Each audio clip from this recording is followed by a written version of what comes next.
আসলে বৈষ্ণব যদি কেউ হয়ে থাকে, আজকের দেখুন একবার সীমান্তবর্তী অঞ্চলগুলোয় গিয়ে দেখুন, একটা বার কাশ্মীরে, একটা বার জম্মুতে, একটা বার রাজস্থানের সীমানায় গিয়ে দেখুন, ভারতবর্ষের বর্ডারে যে মানুষগুলো দাঁড়িয়ে আছে একের পর এক শত্রুকে নাশ করছে, তারা নিজেদের সন্তানকে ছেড়ে, বাড়ি ছেড়ে, ঘর ছেড়ে এই দেশ মাতার জন্য নিজেদেরকে বিলিয়ে দিচ্ছে।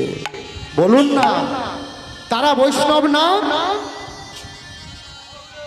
আজকের বৈষ্ণব বলতে যাদের বোঝাচ্ছে, এই সমাজে প্রকৃত বৈষ্ণব আছে না, প্রকৃত ব্রাহ্মণ বৈষ্ণব আছে বলে এই সমাজে বেঁচে আছে।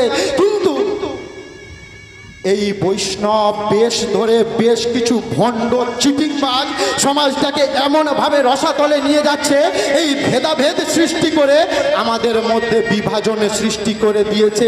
বাড়িতে দেখুন হাঁড়ির সংখ্যা কিভাবে বেড়ে গেছে। বলে তুই আমিষ খাস, তোর ছোঁয়া আমি খাবো না।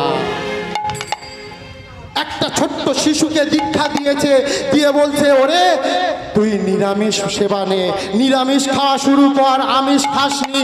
আর ওই তোর যে বাবা মা যাদের আমিষ হাঁড়ি, তাদের থেকে তুই ছিন্ন হয়ে যা। দেখুন একটা পিতা মাতার থেকে একটা সন্তানকে কিভাবে দূরে সরিয়ে নিচ্ছে।